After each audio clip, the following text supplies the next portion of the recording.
Hello दोस्तों, स्वागत है आपका मेरे यूट्यूब चैनल परीक्षा प्लान में। तो कैसे हैं आप लोग? आई होप अच्छे होंगे।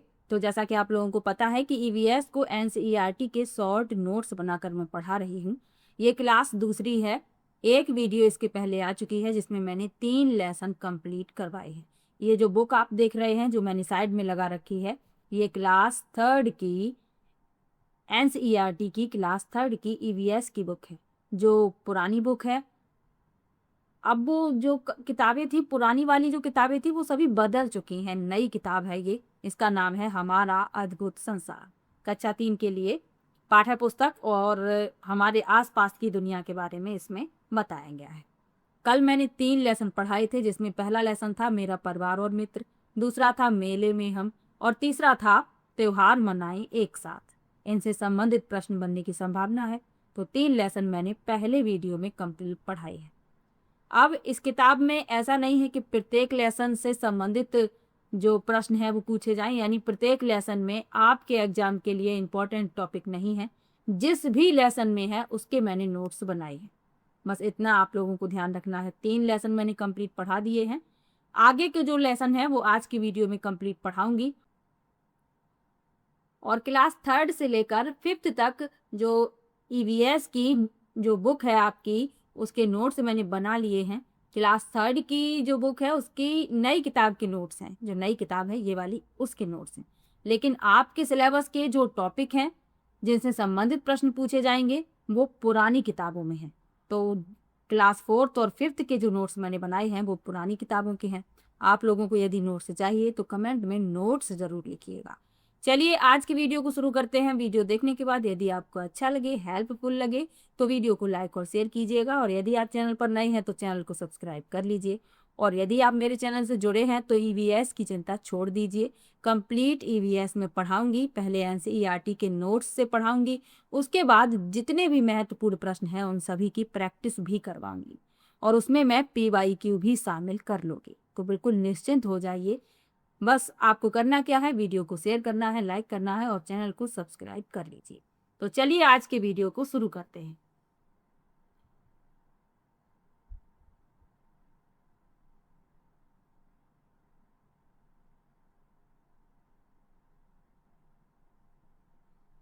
तो अध्याय 4 है कुछ खोज पेड़ पौधों की। अब इस लेसन में पेड़ों के बारे में जानेंगे, झाड़ियों के बारे में जानेंगे, पौधों के बारे में जानेंगे, लताओं और बेलों के बारे में जानेंगे, घास के बारे में जानेंगे, इन सब के बारे में जानेंगे। बहुत ही अच्छा लेसन है, प्रश्न बनने की भी संभावना है। चलिए देख लीजिए। सबसे पहले लिखा है पेड़। पेड़ क्या होता है? आप सभी लोग जानते हैं कि पेड़ में क्या होता है, लकड़ी का एक बड़ा तना होता है, उस पर फैली हुई शाखाएं होती हैं। इन शाखाओं पर पत्तियां होती हैं और इनकी जड़ें धरती में बहुत गहराई तक जाती हैं। सभी लोगों ने पेड़ देखे होंगे अपने आसपास। नीम का पेड़ है, आम का पेड़ है, बरगद का पेड़ है, पीपल का पेड़ है। ये पेड़ आपने देखे होंगे। शीशम का पेड़ है। तो ये पेड़ क्या होते हैं, इनका तना जो है मोटा होता है, इनकी शाखाएं फैली होती हैं और उन शाखाओं पर पत्तियां होती हैं और इनकी जड़ें जो हैं गहराई तक जमीन में जाती हैं। चलिए आगे बढ़ते हैं। यहाँ पर आप चित्र में पेड़ भी देख सकते हैं। ये पेड़ होते हैं। आप सभी लोगों ने वास्तविकता में भी पेड़ देखे होंगे। सबके घर के आसपास पेड़ वगैरह होते हैं। किसी पार्क में आप जाते हैं, वहां पर आप पेड़ देखते हैं। चलिए आगे बढ़ते हैं। झाड़ी। झाड़ी क्या है?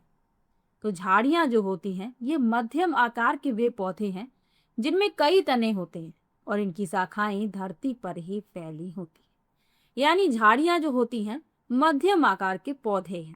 बस अंतर इतना है कि इनमें कई तने होते हैं और इनकी जो शाखाएं होती हैं ये धरती के पास ही फैली होती हैं। अब जो गुलाब का पौधा होता है, बहुत ही सुंदर जो फूल होता है गुलाब का, अब इस गुलाब के पौधे को झाड़ी के अंतर्गत रखा गया है। ध्यान रखिएगा। तुलसी, जिसे हम तुलसी माता कहते हैं, जिसकी पूजा करते हैं, ये भी झाड़ी के अंतर्गत ही आता है। एनसीईआरटी में स्पष्ट रूप से लिखा हुआ है। तो ये जो तुलसी का पौधा है ये भी झाड़ी के अंतर्गत ही आता है, क्योंकि इसकी जो विशेषताएं हैं वो झाड़ी के अनुसार ही हैं। इसमें कई तने होते हैं और इनकी शाखाएं धरती के पास ही फैलती हैं। अब आप गमले में लगाते हैं वो बात अलग है, लेकिन जमीन में आप तुलसी को लगे हुए देखते हैं तो आप इसी तरीके से देखेंगे कि इसमें कई तने होंगे, इनकी शाखाएं धरती के पास ही फैली होती हैं। इसके अलावा जो गुड़हल होता है ये भी झाड़ी के अंतर्गत ही आता है। और ये जो चित्र हैं, कुछ चित्र तो मैंने एनसीईआरटी की किताब से ही लिए हैं। चलिए आगे बढ़ते हैं।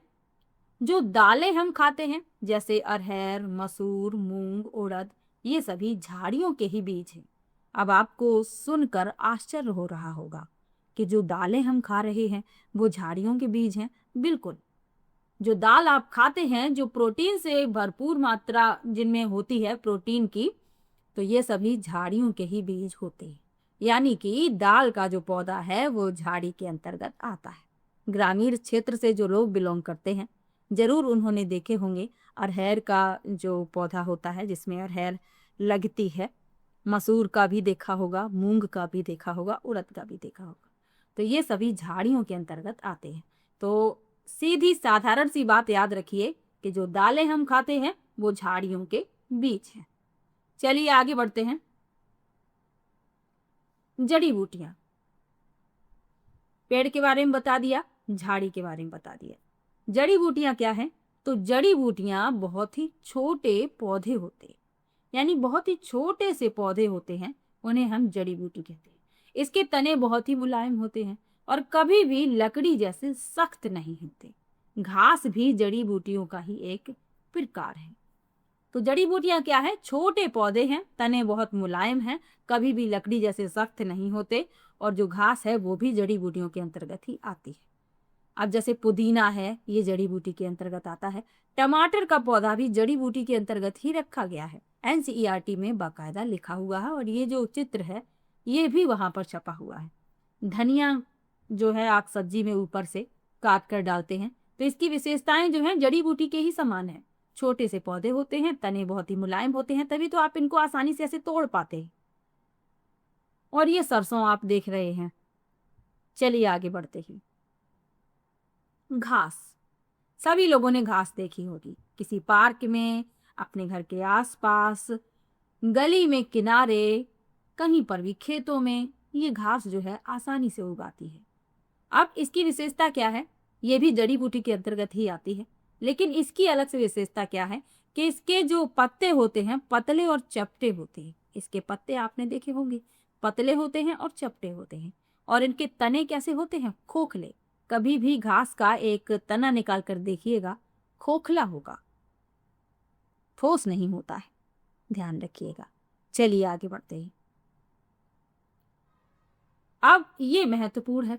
चावल, गेहूं, बाजरा, ज्वार, रागी जैसे अनाज जो आप खाते हैं ये बड़ी बड़ी घास के ही बीज हैं। सुनकर आश्चर्य हुआ होगा कि भाई इतने दिनों से अनाज खा रहे हैं, ये घास के बीज थे। बिल्कुल, जो अनाज हम लोग खाते हैं जैसे गेहूं है, धान है, बाजरा है, रागी है, ज्वार है, ये घास के ही बीज होते हैं। बस ये बड़ी घास है जो आप जमीन में, पार्क वगैरह में, गली में, खेतों में देखते हैं, छोटी छोटी सी घास होती है। तो अक्सर जब भी घास शब्द आता है तो हमारे दिमाग में वही आता है, जमीन में हरा हरा छोटे छोटे से घास के पौधे। लेकिन जो अनाज हम खाते हैं वो भी घास के ही बीज है। चलिए आगे बढ़ते हैं। अब दो महत्वपूर्ण बातें आपको याद रखनी है। गन्ना और बांस भी एक तरह की घास है। गन्ना, आप सभी लोगों ने गन्ना देखा होगा, खेत में लगा हुआ देखा होगा, शुगर कैन जिसे कहते हैं। और बांस, बांस जो है हो सकता है किसी ने लगा हुआ ना देखा हो, मैंने भाई देखा है। खेतों में, गांव में आप जाएंगे, ग्रामीण क्षेत्र में, तो ये बांस आपने जरूर लगा हुआ देखा होगा। तो ये जो गन्ना और बांस है ये एक तरह की घास है। बांस एक विशेष प्रकार की घास है जो 1 वर्ष से भी अधिक समय तक सूखती नहीं। गन्ने के रस से गुड़ बनाया जाता है।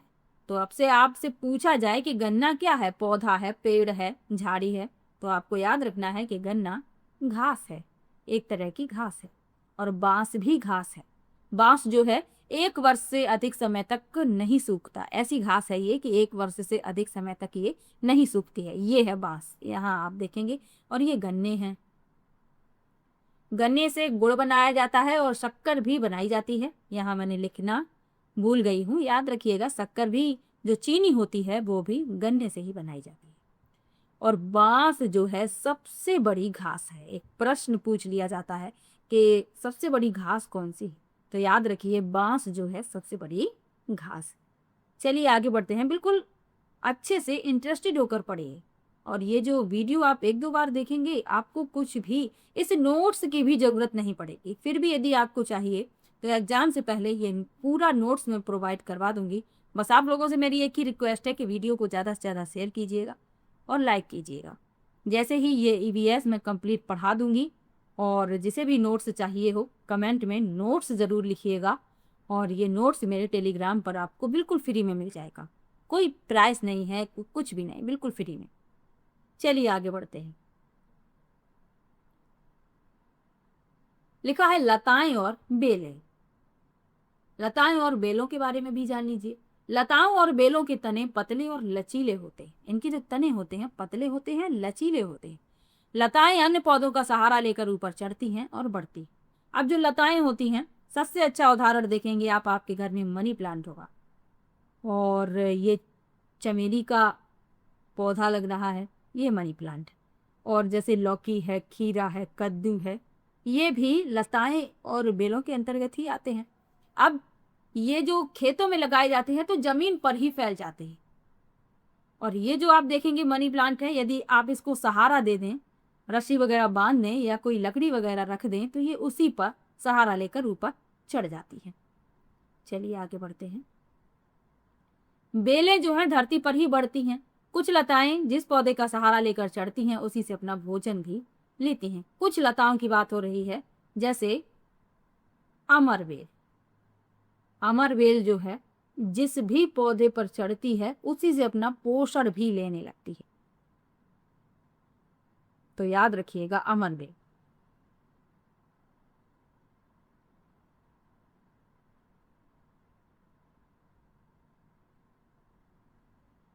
तो अमरवेल जो है परजीवी लता का उदाहरण है। तो यहाँ पर आप याद रखिए। देखिए, हर चीज नोट्स में नहीं लिखी जा सकती, इसीलिए वीडियो बनाई जाती है। तो अमरवेल जो है जिस भी पौधे पर पेड़ पर चढ़ती है, पौधे पर पेड़ पर, तो उसी से अपना पोषण भी प्राप्त करती है।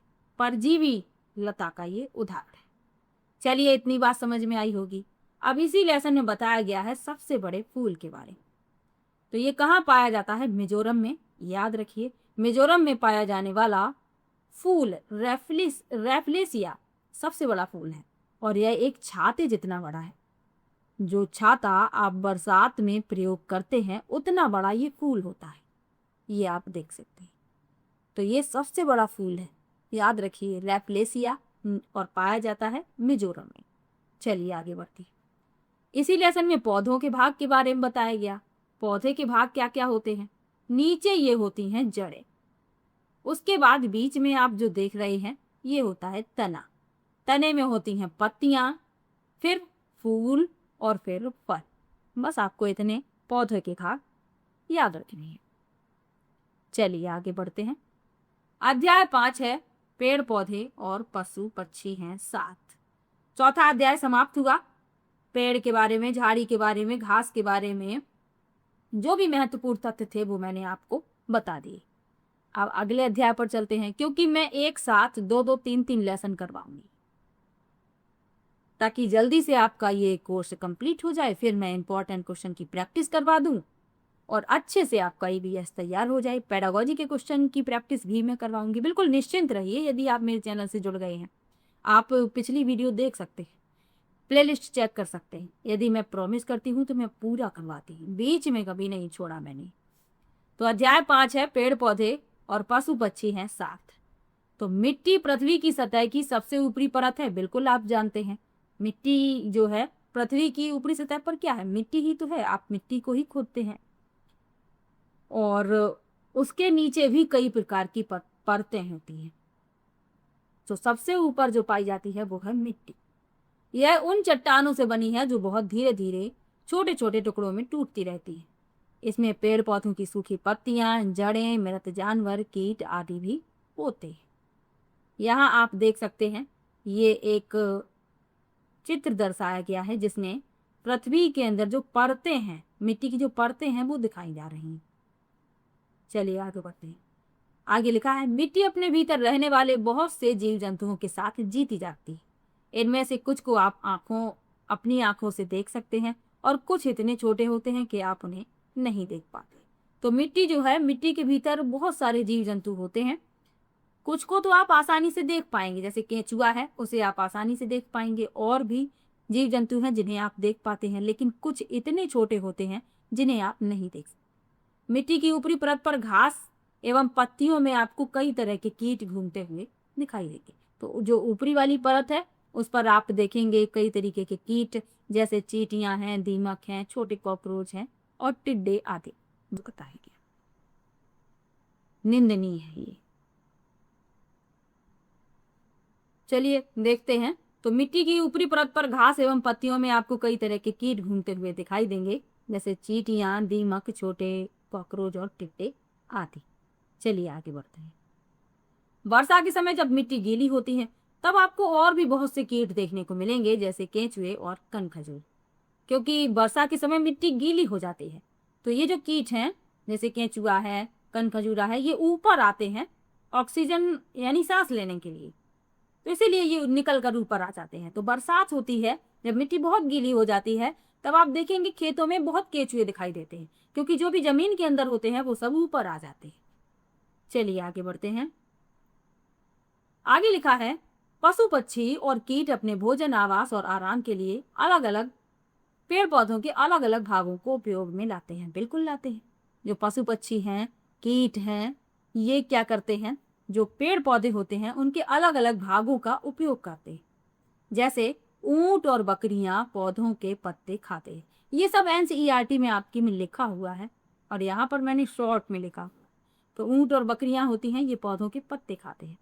उल्लू और कुछ अन्य पक्षी अपने बच्चों के पालन पोषण के लिए पेड़ों के कोटर का उपयोग करते हैं, यानी जो पेड़ का कोटर होता है उसी में ये रहते हैं।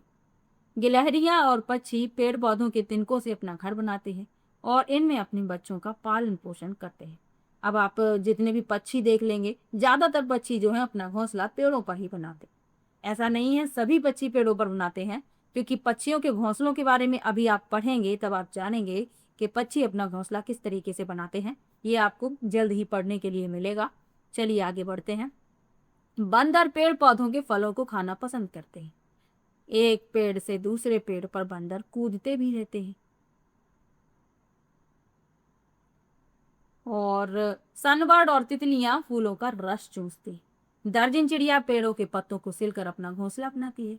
चमगादड़ और तेंदुए पेड़ों की शाखाओं पर आराम करते हैं और अपना आवास बनाते हैं। चमगादड़ जो है वो तो पेड़ पर ही उल्टा लटका रहता है, और तेंदुए भी हैं, ये भी चढ़ जाते हैं पेड़ की शाखाओं पर और आराम करते हैं निश्चिंत होकर। इल्ली जो होती है ये भोजन के लिए पेड़ पौधों की पत्तियों को चबाती है। पल्लियों लिख गया है, माफ कीजिएगा, पत्तियों को चबाती है। चलिए आगे बढ़ते हैं। तो इसमें जो महत्वपूर्ण तथ्य थे आपको बता दिए इस लेसन में। छोटे छोटे से लेसन हैं, तभी तो मैं एक साथ 2-2, 3-3 करवा दे रही। अध्याय 6 है निर्भरता एक दूसरे। तो पेड़ पौधों के उपयोग के बारे में बताया गया है। पशु पक्षियों के लिए आवास। पेड़ पौधों के उपयोग क्या है? पशु पक्षियों के लिए आवास देते हैं, आश्रय देते हैं, छाया देते हैं, दवाएं मिलती हैं, फल मिलते हैं, ताजी हवा मिलती है, वस्त्रों के लिए रेशे भी मिलते हैं और लकड़ी भी मिलती है। ये सभी हमें किससे मिलता है? पेड़ पौधों से ही मिलता है। आप अपने घर में देखेंगे फर्नीचर है, खिड़की दरवाजे हैं, ये किससे बने हैं? लकड़ी से। लकड़ी किससे मिली है? पेड़ पौधों से, पेड़ों से मिली है। आप जो सांस ले रहे हैं ऑक्सीजन, वो भी हमें किससे मिलती है? पेड़ पौधों से मिलती है। जो वस्त्र आपने पहन रखे हैं, इनके जो रेशे हैं, ये भी पेड़ पौधों से ही प्राप्त किए जाते हैं। दवाएं बनाई जाती हैं, छाया मिलती है, और पशु पक्षियों के लिए तो ये बहुत ही ज्यादा महत्वपूर्ण है। चलिए आगे बढ़ते हैं। इसी लेसन में बताया गया है पक्षियों के आगमन का उत्सव। तमिलनाडु के वलपराई नामक नगर में पक्षियों के आगमन का उत्सव मनाया जाता है। पूरे वर्ष वलपराई के सभी स्कूलों में बच्चे और शिक्षक नगर में आने वाले पक्षियों की तलाश करते हैं।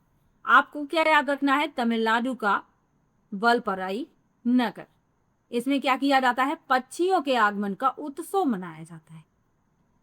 जो स्कूलों के बच्चे हैं और शिक्षक हैं, ये नगर में आने वाले पक्षियों की तलाश करते हैं और उनके आंकड़े जुटाते हैं। ये वर्षा ऋतु के तुरंत बाद सर्दियों के महीनों में इन पक्षियों के विशेष स्वागत की तैयारी करते हैं और इन पक्षियों का नाम है गिरेवागटे।